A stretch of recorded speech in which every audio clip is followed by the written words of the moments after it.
Hello दोस्तों, good morning. जय सियाराम, जय माताजी, जय દ્વારકાધીશ। તો આજે રવિવારનો દિવસ હતો, તો થોડો સમય બાળકો સાથે વિતાવ્યો, મસ્તી કરી અને લગભગ સાંજના 5 વાગ્યા જેવો સમય થવા આવ્યો છે। તો ગાયો માટે ઘાસચારો પણ લેવા જવાનું છે। તો હવે અહીંથી આપણે નીકળીએ ખેતરમાં, જે અમારા ઘરની પાછળ જ છે। આપ જોઈ શકો છો, હવે આવી ગયા છીએ। તો અમારા મેડમ ગાયો માટે ઘાસ કાપશે, ત્યાં સુધી હું બાજુના ખેતરમાં જોતો આવું શું હાલચાલ છે। આવી ગયો છું બાજુના ખેતરમાં। આ મગફળીનું વાવેતર કરેલું છે, જે બંને ખેતરોમાં બાજુમાં મગફળીનું વાવેતર જ છે।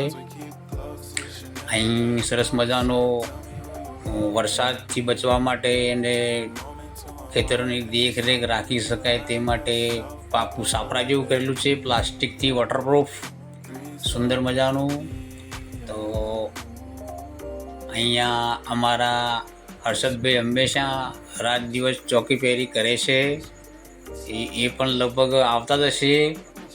તો ત્યાં સુધી આપણે આ ખેતી મગફળીનો પાક જોઈ લઈશું, સરસ ઉગ્યો છે। લો હવે યાદ કરતાં પહેલાં તો લગભગ હર્ષદભાઈ આવી જ રહ્યા છે। તો એમને આપણે પૂછ્યું હવે રાતના સમયે કેવું રહેશે, અહીંયા શું તકલીફ રહેશે। ભૂંડ જેવા જાનવરો આવે છે જે ખેતીના પાકને ખૂબ જ નુકસાન કરી નાખે છે।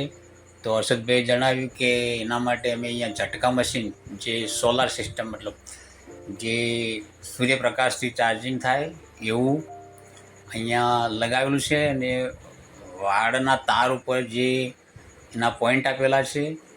હર્ષદભાઈ મળ્યા, બહુ ખુશ થઈ ગયા હર્ષદભાઈ, અને હવે આપણે ત્યાંથી નીકળીશું।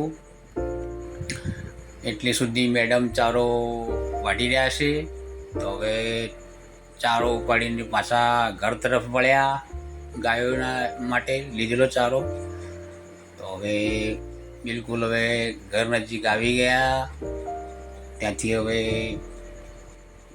વાડાની અંદર નાખવાની છે ચાર, ત્યાં અમારા મેડમ નાખી દઈએ। મિત્રો, તો અમારો આ વિડીયો તમને ગમે તો લાઈક અને શેર જરૂર કરજો। આવતા વિડીયોમાં ફરી મળીશું। જય સિયારામ, જય માતાજી, જય